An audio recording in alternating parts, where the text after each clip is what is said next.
요한복음 2장 1절에서 5절까지 우리 한 목소리로 함께 읽습니다.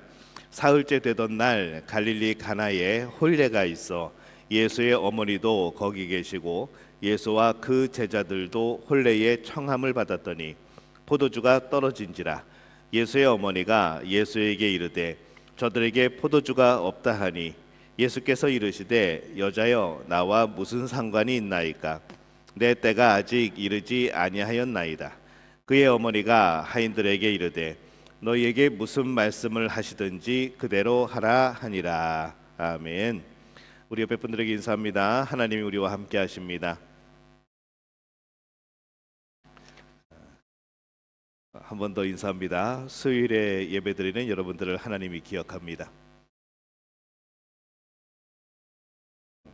요한복음에는요 모두 7가지의 표적이 나옵니다. 기적이 나오는데 그 중에 첫 번째 기적이 바로 가나의 혼인잔치에서 예수님이 물을 포도주로 만든 그런 사건입니다. 우리가 여기서 이제 하나 짚고 넘어가죠. 포도주 그러니까 와 예수님도 술을 만드셨구나라고 우리가 생각을 하는데 이게 물 대신 먹던 그런 음료 같은 겁니다. 알코올이 아니고 음료 같은 그런 겁니다. 워낙 물이 안 좋기 때문에 여기서도 우리가 수돗물 그냥 마시지 않지 않습니까? 우리가 물을 사 먹듯이 그런 개념입니다. 그래서 알코올이 막 25도, 15도 막 그렇게 있는 술을 만드신 게 아닌 거죠. 이 가나의 혼인 잔치가 이 가나라는 지역이 어디쯤 있는가 보면은 여기 있습니다. 저 위에 동그라미 친데 갈릴리 바다 옆에 이렇게 있습니다. 나사렛에서 조금 위에 동네 그렇게 위치하고 있습니다. 예수님의 고향이었던 나사렛에서 북동 방향으로 7km 떨어진 곳 여기가 이제 가나라는 곳이죠. 예수님의 이적 때문인지 그곳에 이제 교회가 지금 기념교회가 세워져 있는데 거기서 사람들이 결혼식을 거기서 하기를 많은 사람들이 원합니다. 그래서 항상 북적북적하고 지금도 많은 사람들이 찾는 그런 곳이죠. 이 가나는 헬라어로 갈대라는 뜻입니다. 그래서 이제 그곳에서 이런 교회들이 세워져 있습니다. 기념교회가 세워져 있는데 하여튼 예수님이 신약 성경에서 기적을 행하셨거나 어떤 특별한 사건이 있는 데는 전부 다 교회가 세워져 있습니다. 기념교회가. 그래서 그 장소를 덮고 있고 그렇게 되어 있죠. 안에를 들어가 보면은 여러분 보시기에 왼쪽에 보면은 저 앞에 강대상 저 뒤쪽에 항아리가 이렇게 있습니다. 조그마하게 항아리들이 쫙 올려져 있는데 이게 이제 그 가나의 혼인잔치를 떠올리게 하는 그러한 모양이고 그다음에 교회 앞에서도 저렇게 항아리가 놓여 있어서 여기가 예수님이 물로 포도주를 만드신 가나의 그런 혼인잔치가 벌어졌던 그런 장소인 것을 이제 상징을 하게 되어지죠. 이 세례 요한의 세례를 받으신 예수님은 갈릴리의 가나로 오십니다. 어머니 마리아도 이미 초대를 받아서 도착을 했고 예수님과 초기 제자들도 이제 초청을 받았죠. 그래서 예수님을 초대한 것은 결론적으로 보면은 굉장히 잘한 일입니다. 예수님으로 인해서 어려운 상황들을 벗어나고 오히려 더 복된 그런 잔치를 벌일 수 있게 되어진 거죠. 그 모습을 보면서 우리도 그런 생각을 합니다. 우리의 삶에 예수님을 초대해서 예수님이 함께 계신다고 한다면은 이게 우리 삶에는 어떤 일이 벌어질까? 우리의 가정에 또 우리의 모든 삶의 잔치에 예수님을 초대하고 예수님이 개입하시고 그러면은 정말 뭐 세상 말대로 수지 맞는 그런 일들이 벌어지는 것이죠. 그래서 저는 여러분들 삶에, 여러분들의 가정에, 그리고 여러분들 직장에, 그리고 여러분들 사업에 예수님을 초청하는 분들이 되어주시기를 바랍니다. 그냥 나 혼자 막 하려고 이렇게 발버둥 치는 것이 아니라 예수님을 초대해서 예수님과 함께하는 것. 그리고 내 삶에 모든 것을 내가 책임지는 것이 아니라 예수님이 개입하시면은 분명히 놀라운 역사가 일어납니다. 그래서 우리 믿음의 가족들은 예수님이 개입하는 삶, 예수님이 도우시는 삶, 또 예수님을 초대하는 삶이 되어주시기를 예수님의 이름으로 축원합니다. 초대받아 오신 예수님은 그들의 문제를 해결해 주셨고 또 그 주인이 또 칭찬도 받습니다. 그러나 어디까지나 이 혼인잔치의 주인공은 신랑 신부이죠. 아마 마리아는 이 잔치 준비를 도와주고 있었을 것이고 예수님과 제자들은 잔치 당일에 도착을 해서 그렇게 그 행사에 참여했던 것으로 보입니다. 이 성경에서 하나님 나라를 소개하면서 이 하나님 나라를 혼인 잔치에 많이 비유를 합니다. 예수님이 이 땅에 다시 오시는 것도 이제 혼인 잔치, 천국의 혼인 잔치 그렇게 표현을 하죠. 잔치에 가면 뭐가 있을까요? 음식이 있죠. 음식이 있어야 잔치입니다. 음식이 있고 음악이 있고 기쁨이 있고 뭐 흥이 나죠. 이처럼 이 신앙생활은요 하나님과 더불어 벌이는 잔치입니다. 그래서 이 신앙생활 자체가 원래 즐겁고 풍요롭고 그런 잔치 같은 것이죠. 근데 우리 신앙생활은 과연 잔치인가 아니면 전쟁터인가? 우리가 영적으로 보면 전쟁터이지만은 우리의 삶에 그런 예수님과 더불어 살아가는 이 삶 자체는 우리에게는 잔치입니다. 특히 요한복음은 이 혼인 잔치로 시작하여서 부활하신 예수님과 제자들이 함께 식사하는 것으로 그렇게 말씀을 마칩니다. 그래서 요한복음의 관점은요, 이 우리의 삶이 잔치라는 것이죠. 우리가 영적으로 구원받고 우리가 예수 그리스도의 십자가의 은혜로 하나님의 자녀가 되어지고 혼인 잔치의 기적으로 시작해서 예수님과 함께 식사하는 것으로 또 그것이 계속 이어지는 것으로 끝을 맺고, 그래서 이 하나님은 어떠한 분인가, 우리에게 즐거움이 되시는 분이다라는 거죠. 그래서 교회가 사실은 건전한 놀이 문화를 많이 잘 만들어야 됩니다. 그렇지 못하면은 교회 안에 세상의 그런 놀이들과 세상의 문화들이 계속 들어오게 되어지는 거죠. 제임스 휴스턴이라는 사람이 이런 말을 했습니다. 하나님과 가까이 동행하는 그리스도인들에게 삶이란 축제와 같다, 이렇게 그가 말을 했습니다. 하나님과 가까이 동행하는 그리스도인, 그 삶은 축제라는 것이죠. 그래서 여러분들이 삶이 축제인가 아닌가, 그것은 하나님과 가까이 동행하는가 아닌가, 거기에 달려 있는 겁니다. 시편 16편 11절에는 이렇게 말씀을 합니다. 우리 함께 읽어보겠습니다. 주께서 생명의 길을 내게 보이시리니 주의 앞에는 충만한 기쁨이 있고 주의 오른쪽에는 영원한 즐거움이 있나이다. 아멘. 그렇죠. 왜 우리가 기뻐하는가? 주님께서 생명의 길을 내게 보이셨고 여셨으니까. 그래서 이 주의 앞에는 충만한 기쁨이 있고 주의 오른쪽에는 영원한 즐거움이 있다, 이렇게 고백하게 되어집니다. 근데 문제가 생깁니다. 이 잔치가 한참인데 포도주가 떨어져 버립니다. 이것은 상식적으로는 사실 우리는 이게 잘 이해가 되지 않지만은 상식적으로는 굉장히 이게 큰일 날 일입니다. 이 중동에서는 결혼 잔치가 대략 일주일 정도 지속이 되어집니다. 그 마을 축제이죠. 그렇기 때문에 음식을 준비할 때에 정말 많이 준비합니다. 그리고 시간을 딱 정해가지고 그때 사람들이 오는 게 아니고 시간 기간이 그냥 일주일 내내인 것이죠. 어느 때 와도 이상하지 않은 것, 어느 때 와도 신랑 신부가 있고, 어느 때 와도 맞이하는 사람이 있고, 어느 때 와도 음식이 있는 것, 예, 그런 식입니다. 그러다 보니까 제한된 인원만이 초대를 하는 그런 잔치라, 또 사실 초대장을 보내서 오는 잔치라 부족함이 없을 것 같지만은 이게 많이 준비를 해서 그렇게 돼야 되지만은 물론 드물게 또 이렇게 예상 밖으로 손님이 많이 와서 또 그 집안이 또 가난해서 풍성하게 준비 못해서 음식이 모자란 상황이 발생할 수도 있는 것이죠. 특별히 이 포도주와 같은 경우에는 거의 뭐 음료수 같은 것이기 때문에 만약에 음료수 없이 그냥 밥만 주고 떡만 주고 이러면은 이게 아마 많이 먹지도 못할 겁니다. 근데 이 음료수, 이 포도주가 떨어진 거죠. 이 혼인 잔치의 위기입니다. 손님은 많은데 음식은 바닥에 나고 잔치에 김이 빠져버리는 거죠. 이와 같이 우리 인생에도 김이 빠질 때가 있습니다. 왜냐하면 우리가 굉장히 만능인 것 같은데 우리가 살다 보면은 우리의 한계가 느껴지는 것이죠. 내가 할 수 있을 것 같았는데 어느 한계까지밖에 못하고, 때로는 그것이 그 한계가 건강일 수도 있고 우리의 지혜일 수도 있고 우리의 능력일 수도 있고, 이런 문제가 발생했을 때 이 누구를 찾아가야 되는가? 내 신앙생활에 있어서 우리 그리스도인들에게 있어서 이런 삶의 문제들이 생길 때 우리가 정말 누굴 찾아가야 되는가? 예수님밖에 없다는 것이죠. 약은 약사에게, 진료는 의사에게. 저는 아직도 이게 참 마음에 드는데, 약은 약사에게, 진료는 의사에게. 근데 그리스도인들은요, 약을 먹을 때도 예수님을 찾아야 되는 것이고 진료를 받을 때도 예수님을 찾아야 되는 겁니다. 예수님이 함께 해달라고, 예수님이 약 먹을 때 함께 해달라고. 우리의 삶은 어느 것 다 따로따로 찾아가는 게 아니라 모든 문제를 한 군데에서 해결하는 거죠. 그게 어디인가? 바로 예수님이라는 겁니다. 이제 상황이 꽤 급박하게 되자 마리아가 드디어 나섭니다. 예수님께 가서 저들에게 포도주가 없다고 전하죠. 포도주가 없는 거 이미 상황도 다 아시겠죠. 근데 이게 단순히 정보의 전달이 아니라 요청으로 우리가 읽어야 됩니다.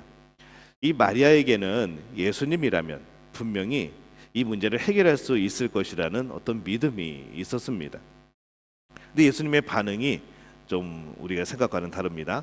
나와 무슨 상관이 있나이까? 내 때가 아직 이르지 아니하였나이다. 굉장히 어떻게 보면은 그 앞에 또 뭐라고 되어 있는가 하면 성경에 여자여 그렇게 되어 있습니다.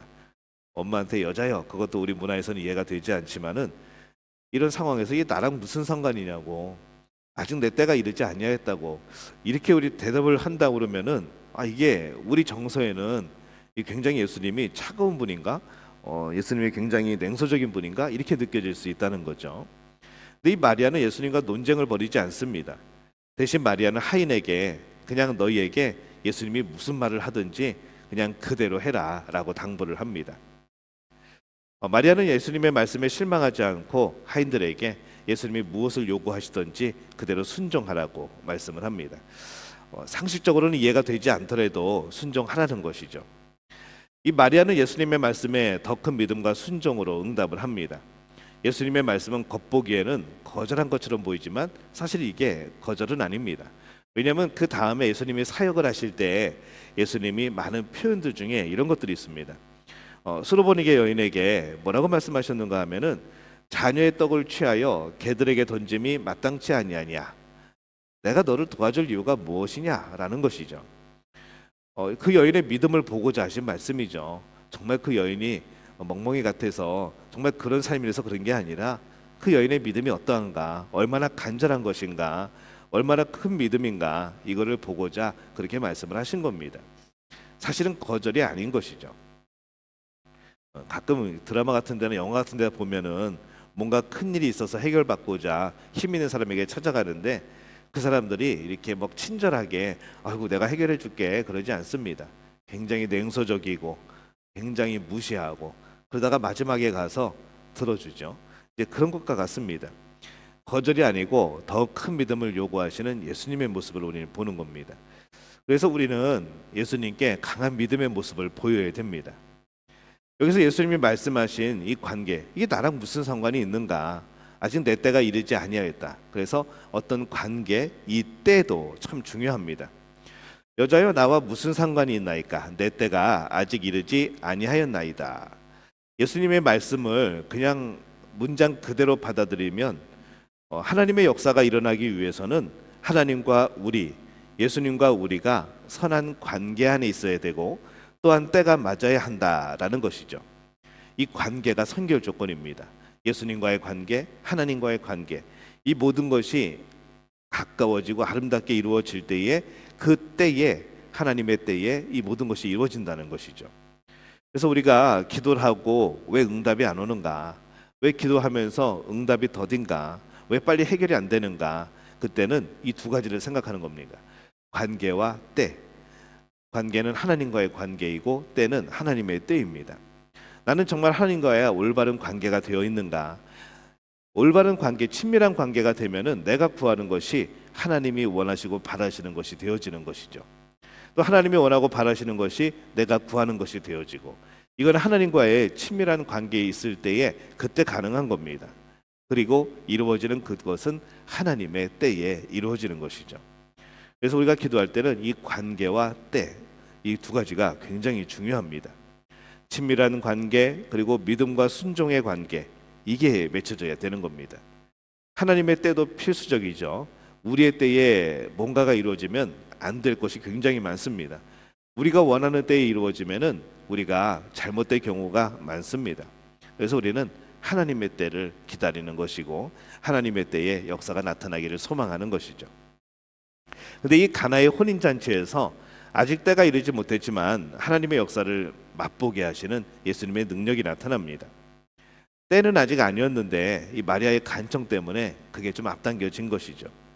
무엇을 맛보는가 하면은 천국 잔치를 맛보는 겁니다. 예수님의 기적은, 예수님이 행하신 이 이적들은 그냥 놀라운 그냥 초자연적인 그런 것이 아닙니다. 예수님이 이 땅에 오셔서 하신 일은 하나님의 나라를 선포하는 겁니다. 하나님의 나라가 너에게 왔다라는 것이죠. 천국이 너에게 임하였다. 그래서 예수님의 모든 말씀은 천국이 어떠한 곳인가, 천국을 어떻게 경험하는가, 그런 것에 맞춰져 있습니다. 그러다 보니까 이 가나의 혼인 잔치도 우리가 아까 처음에 말씀드렸던 예수님이 다시 오실 때에 하늘의 천국 잔치처럼 그것을 맛보는 것이죠. 그래서 일정을 좀 앞당기셔서 예수님이 놀라운 일들을 행하시는 겁니다. 이 천국 잔치를 맛보게 되는 가나의 혼인 잔치인 겁니다. 마리아처럼, 하인들처럼 그렇게 순종하고 또 예수님의 그런 요청에 우리가 정말 순종할 때에 하나님이 이루어 주시는, 예수님이 이루어 주시는 놀라운 역사들을 경험하게 되어질 줄로 믿습니다. 어머니 마리아의 간청이 있었고 하인들의 기대하는 눈빛이 있었고 결국 예수님이 움직이시죠. 시편 123편 2절에 보면 이렇게 말씀을 합니다. 어떤 모습으로 그들이 바라보았는가? 함께 읽습니다.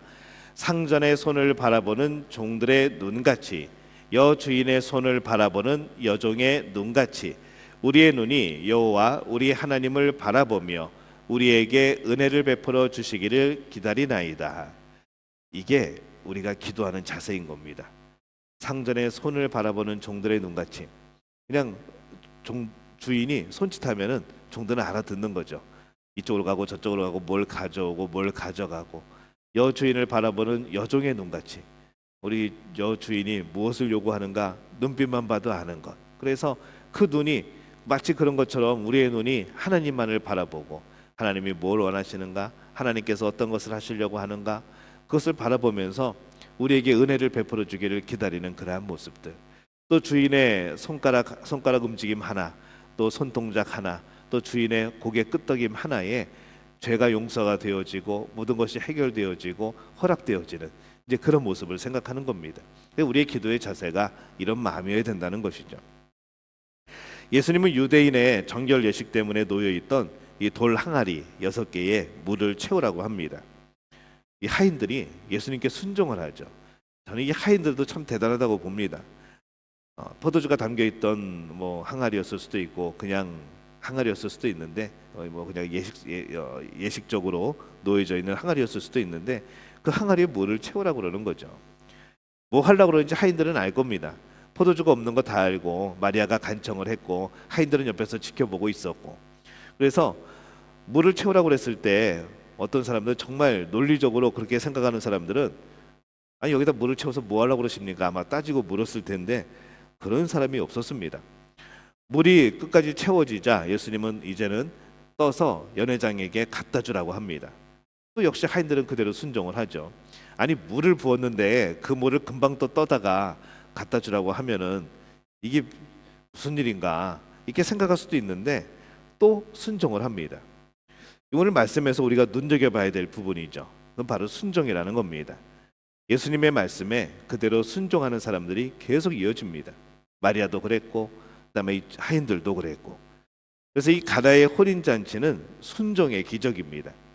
포도주가 떨어진 것은 하인들도 아는 것이고 그것을 해결하기 위해서 마리아가 나섰다는 것도 알고 있고, 하지만 항아리를 채운 물을 떠다 주라고 했을 때 그 순종의 사람들은 바로 하인들이었습니다. 사람들이 물을 떠다 달라고 하는 것도 아닌데 왜 물을 떠다 주겠습니까? 왜 물을 떠다 주느냐, 왜 시키지도 않은 일을 하느냐, 얼마든지 항의할 수 있죠. 하지만 하인들은 예수님의 말씀에 순종합니다. 이것이 하나님의 역사를 맛보는 힘이 되어지고 원동력이 되어집니다. 단순한 믿음, 순전한 순종. 한번 따라해 볼까요? 단순한 믿음, 순전한 순종. 이걸 하면은 하나님의 역사를 맛보는 겁니다. 존 비비어라는 사람은 이렇게 말을 합니다. 하나님의 나라는 왕국이지 민주주의 국가가 아니다. 우리는 가끔 착각을 합니다. 민주주의가 하나님의 나라처럼 생각을 하는 것이죠. 하나님의 나라는요, 한 분, 하나님, 왕 대신 하나님을 섬기는 곳이고 그 왕이 다스리는 나라입니다. 그게 하나님의 나라입니다. 이 하나님의 나라를 민주주의로 생각하면 어떻게 되는가 하면은 하나님을 우리가 세운 게 되는 것이죠. 민주주의, 다수결의 원칙에 의해서 하나님을 신으로 세운 것, 이렇게 되어 버리는 겁니다. 그래서 이 하나님의 나라를 생각할 때는 민주주의를 생각하면은 절대로 이해되지 않는 것이 하나님의 나라입니다. 개개인의 의견과 다수결로 유지되는 나라가 아니라는 것이죠. 민주주의에서는 자신의 의견을 주장하는 것이 굉장히 중요하지만은 하나님 나라에서는 순종이 핵심입니다. 인류의 최초의 죄가 무엇인가? 간음도 아니었고 살인도 아니었고 도둑질도 아니고 우상숭배도 아닙니다. 불순종이었습니다. 이 불순종이 최초의 죄였고 모든 죄를 낳는 씨앗이 되어진 것이죠. 아담과 하와가 하나님의 말씀에 불순종한 것, 이것이 시작인 겁니다. 가나안 땅을 눈앞에 두고서도 들어가지 못하고 광야에서 40년 동안 방황한 것, 그것도 불순종 때문인 것이죠. 이 성경에 불순종 때문에 그냥 고생하고 심판받고 그런 사건들이 너무나도 많습니다. 그래서 우리가 하나님께 순종을 한다는 것은 어떤 의미인가? 그건 믿음이라는 것이죠. 믿음과 순종은 뗄 수 없는 관계입니다. 순종하려면 믿겨져야 순종하는 겁니다. 믿음이 있어야 순종하는 것이죠. 또 순종은 믿음이 있어야 하는 겁니다. 말씀을 믿기 때문에 순종하는 것이죠. 하인들은 예수님의 말씀에 순종하여서 그들이 방금 전에 항아리에 채운 바로 그 물을 떠서 연회장에게 갖다 줍니다. 근데 그 물을 받아 마신 이 연회장의 얼굴이 갑자기 환하게 밝아지는 것이죠. 그리고는 신랑을 불러서 칭찬을 아끼지 않습니다. 물이 포도주로 바뀐 거죠. 인간은 작은 일들을 했지만은 주님은 그것을 통해서 큰 기적과 변화를 이루십니다. 하인들은 물을 준비했을 뿐인데 포도주가 되어지고, 우리는 기도를 해주었을 뿐인데 우리의 성도들이 병에서 치유가 되어지고, 손을 잡아주었을 뿐인데 그들이 힘을 얻고, 그냥 이야기를 들어줬을 뿐인데 마음이 풀리고, 또 같이 눈물을 흘렸을 뿐인데 새 사람이 되어지고, 우리의 진심 어린 순종이 하나님의 능력으로 어떤 변화를 만들지 그것은 아무도 모르는 겁니다. 커피 한 잔 마셨는데 정말 끈끈한 관계가 되어지고, 세상적으로는 그렇게 얘기하겠죠. 술 한 잔 마셨더니 절친이 되어지고, 그건 좀 매개체가 좀 이상하긴 하지만 하여튼 그렇습니다. 그래서 이런 생각을 합니다. 순종의 크기가 하나님이 역사하시는 크기이다. 한번 따라해 볼까요? 순종의 크기가 하나님이 역사하는 크기이다. 그러면 큰 순종은 큰 하나님의 역사를 불러오는 겁니다. 하인들은 예수님의 말씀에 따라서 항아리에 물을 채우되 어디까지 채웠는가? 그 위까지, 아구까지 채웠다는 것이죠. 넘칠 때까지 채운 겁니다. 그날 얻게 된 포도주의 양은 그들이 갖다 부은 물의 양만큼입니다. 물을 갖다 넣으라고 했을 때 이게 뭔 일이 일어나겠어? 그리고 반절만 채웠으면은 반절만 포도주가 되는 것이죠. 누구든지 준비한 만큼, 순종한 만큼 받게 되어지는 겁니다. 많이 준비하면 많이 받고, 많이 순종하면 많이 받는 겁니다. 하나님을 향한 기대의 크기가 관건이죠. 그래서 우리는 하나님을 향해서 우리의 늘 마음과 우리의 입을 크게 넓혀 벌릴 필요가 있습니다. 그러면 하나님께서 풍성하게 채워주실 줄로 믿습니다. 가나 혼인잔치는 변화의 이적입니다. 이 변화라는 것에 또 주목할 필요가 있죠. 아까 우리는 관계와 하나님의 때라고 그랬습니다. 또 한 가지는 변화라는 것이죠. 이 변화를 우리가 봐야 됩니다. 예수님이 기적을 행하셨을 때 사람들에게서 어떤 변화가 일어났는가? 가치 없는 것에서 가치 있는 것으로 질적인 변화가 일어났고, 그리고 사람들이 준비하고 기대했던 것보다 훨씬 더 뛰어난 것을 주셨고, 예수님의 기적은 항상 그랬습니다. 예수님은 우리의 실망을 기쁨으로 바꾸십니다. 맹물 같은 우리를 값진 포도주로 바꾸신다는 거죠. 텅 빈 우리의 삶을 풍성한 것으로 채우십니다. 예수님은 실패를 승리로 바꾸십니다. 십자가의 죽음, 어떻게 보면은 실패한 것 같은데 그 실패 같은 그 죽음이 부활함으로 승리가 되어지는 것이죠. 우리 그림 하나 볼까요? 가나의 혼인잔치라고 하는 그림입니다. 1304년에서 1306년, 굉장히 오래됐죠. 지오토라는 사람이 그린 겁니다. 프레스코하고요. 어떤 벽에 그려진 거겠죠. 이탈리아 파두아라는 곳에 스크로베니 예배당의 벽면에 있는 우리 프레스코와 그림입니다. 가나의 혼인잔치. 약간 거친 면이 있기도 한데 등장인물들의 얼굴을 보면은 동일한 높이로 다 비슷하죠. 키가 비슷하게 배치가 되어 있고 인물들의 옷도 얼굴도 굉장히 단순하게 그려집니다. 어, 해부학을 보통 미술가들이 해부학을 많이 전공을 합니다. 해부학을 많이 배워서 우리 육체 근육이 어떻게 되어 있고 그래서 사람을 그릴 때 정말 그 근육의 모습대로 해부학대로 그렇게 그리면 정말 사람과 비슷하죠. 근데 이 양반은 이 양반이라고 그랬네. 지어드한 사람은 이 해부학적인 지식은 없었던 것으로 보입니다. 그냥 나무 인형처럼 그렇게 근육질이나 뭐 그런 거 없이 그냥 그렸습니다. 어떻게 보면 약간 좀 투박하고 좀 우스꽝스러운 모습으로 그리고요. 신적인 후광을 지닌 인물이 세 명이 앞에 보입니다. 뒤에 이렇게 후광이 있는 사람 세 명이 나오죠. 예수님과 그의 모친 마리아 그리고 요한 이제 이렇게 표현을 한 것이고요. 그림의 중앙에는 신랑 신부가 있고 그림을 담고 있는 의미의 중심은 오른쪽에 돌 항아리에 왼쪽에 예수님 또 여종이 예수님의 지시를 받고 항아리에 물을 채우고 있는 모습 뚱뚱한 또 연회장이 물로 된 포도주를 맛보고 있는 모습 이렇게 이제 그려져 있습니다. 또 하나 그림 하나 더 볼까요? 예. 사람 많죠. 예. 베네치아를 대표하는 마지막 화가 베로네세라고 부릅니다. 베로네세. 1563년에 가나안의 혼인 잔치를 이제 그렸습니다. 이것을 살펴보면요, 뭐 색채도 뭐 아름답고 수많은 인물이 등장하는 대작이죠. 이게 굉장히 큰 작품입니다. 유명한 작품인데 이게 어디에 있는가 하면은 루브르 박물관에 있습니다. 제가 거기 가본 건 아닙니다. 여러 가지 조사에 의해서 밝혀진 거고요. 루브르 박물관에 수장된 작품인데 가장 큰 그림에 속합니다. 굉장히 큰 그림입니다. 근데 왜 이게 유명하지 못했는가? 이 건너편에 뭐가 걸려 있는가 하면은 모나리자가 걸려 있습니다. 그래서 사람들이 모나리자에 관심을 갖고 그걸 쳐다보다가 이 뒤를 못 보는 거죠. 굉장히 큰 그림인데 그곳에 걸려 있습니다. 이 그림에는 130명에 달하는 사람들이 그려져 있습니다. 원래 베니스에 있는 이 조르조 마조레라는 교회 베네딕트 수도사들의 식당에 걸려 있던 베네치아풍의 그런 그림인데 나폴레옹이 이탈리아를 침공했을 때 그때 약탈해 가지고 가져간 거죠. 그림 중앙에는 마리아와 예수님이 있고 그리고 주위에는 제자들이 있고 신랑 신부는 왼쪽 맨 끝에 있고 또 천국 잔치를 보여주는 그런 모습처럼 보이는 것이죠. 하객들 중에는 베네치아 상류층의 화려한 복장을 한 사람들이 그려져 있고 또 터번을 쓴 사람, 그러니까 외국인들이죠. 그리고 동양인들도 잘 보면 있습니다. 당시 실세였던 왕자들의 모습, 또 프란시스 1세, 신성제국의 황제였던 찰스 5세, 슬레이만 대제 이런 유명한 사람들이 많이 그려져 있습니다. 오른쪽에 있는 물통에 물을 붓자 포도주가 되고 그것을 지켜보는 사람이 놀라는 표정을 짓고 있고 예수님 뒤에는 고기를 자르는 모습이 나오는데 이것은 이 포도주와 함께 예수님의 십자가를 상징하는 그런 또 장면입니다. 예수님의 첫 이적이 포도주를 만드신 것이고 마지막 만찬에서 포도주를 나누시는 것은 예수님의 보혈을 상징하는 것이죠. 그 모든 것이 이제 포함되어 있는 이제 그러한 작품입니다. 이거를 벽면만하게 보면 실감이 날 텐데 이 화면이 작아서 그렇습니다.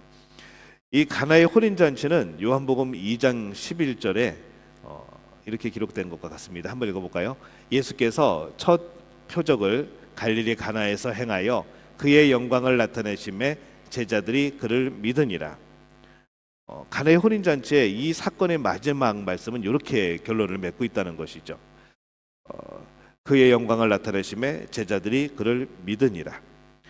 표적은 기적은 물질적으로 도와주고 육체적으로 회복시켜 줄 뿐만 아니라 이 하나님의 영광을 드러내어서 다른 사람들로 하여금 믿음을 갖게 하는 수단이 되어집니다. 근데 우리가 바라보는 기적은 어디에 관심이 있는가? 물질적으로 기적이 나타나고 그냥 우리의 표면적으로 육체적으로 기적이 나타나고 우리는 여기에 자꾸 머물러 있는 것이죠. 그래서 이 기적은요 거기서 끝나면 안 됩니다. 그 기적을 통하여서 하나님의 영광이 드러나는 것이고 하나님이 살아계심을 경험해야 되는 겁니다. 그래야 진짜 기적인 것이죠. 그냥 뭐만 해결되고 그냥 병만 낫고 이거는 기적의 50%인 겁니다. 하나님의 영광이 드러나야 100%가 되어지는 것이죠. 그리고 이 기적을 본 제자들도 예수님을 믿게 됩니다. 예수님이 말씀하실 때 물이 변하여 포도주가 된 것처럼 우리 인생도 주님을 만나면 온전히 변화될 줄로 믿습니다. 아무리 우리가 물 같아도 예수님 만나면 포도주가 되어지는 것이죠. 유대교에서의 혼인잔치는 종말을 상징하고 구원을 상징합니다. 예수님이 다시 오시는 재림을 뜻하기 때문에 이제 종말을 상징하는 것이고 또 구원을 상징하는 것이죠. 그래서 이 포도주는 종말의 기쁨, 삶의 완성, 이제 그것을 의미합니다. 예수님의 오심으로 하나님의 나라가 시작되었고 천국의 혼인잔치가 시작되었다라는 의미인 것이죠. 그리고 예수님이 신랑으로 오셨으니까 함께 기뻐해야 된다는 것. 그래서 이 가나의 혼인잔치는 그런 여러 가지 종말론적인 것과 구원과 그다음에 천국잔치와 기쁨과 즐거움이 한꺼번에 들어있는 그러한 기적입니다. 예수님은 물로 포도주를 만드실 수 있는 분입니다. 뭐 그 정도야. 예수님 여기서 이 포도주의 신학적 의미를 생각하면요, 그런 거죠. 밋밋한 우리 인생을 향기나는 인생으로 바꿔주시는 것, 무미건조한 우리 인생을 기쁨과 환희, 완성된 삶으로 바꾸시는 것, 이것이 바로 오늘 물로 포도주를 만드신 예수님께서 우리의 삶을 변화시키는 모습인 겁니다. 예수님의 그 권능과 은혜의 풍성함을 늘 생각하고 또 예수님의 더 나아가서 예수님의 그 십자가의 보혈, 그 붉은 예수님의 보혈을 생각하면서 그것으로 인해서 우리 죄가 씻겨지고 우리는 또 예수님의 그런 향기나는 제자가 되어지고 삶이 되어진 것, 우리가 그것을 늘 기억하며 살아야 될 줄로 믿습니다. 오늘 우리가 하나님과의 관계, 그리고 하나님의 때, 그리고 예수님의 이 사역은, 이 기적은 놀라운 변화의 기적이다라는 것을 함께 말씀을 나눴습니다. 우리의 삶이 하나님과 더욱더 가까워지고 하나님의 때를 기다리고 그리고 우리 삶에 이루어지시는 놀라운 변화들을 경험하게 되는 우리 믿음의 가족들이 되어지시기를 예수님의 이름으로 축원합니다.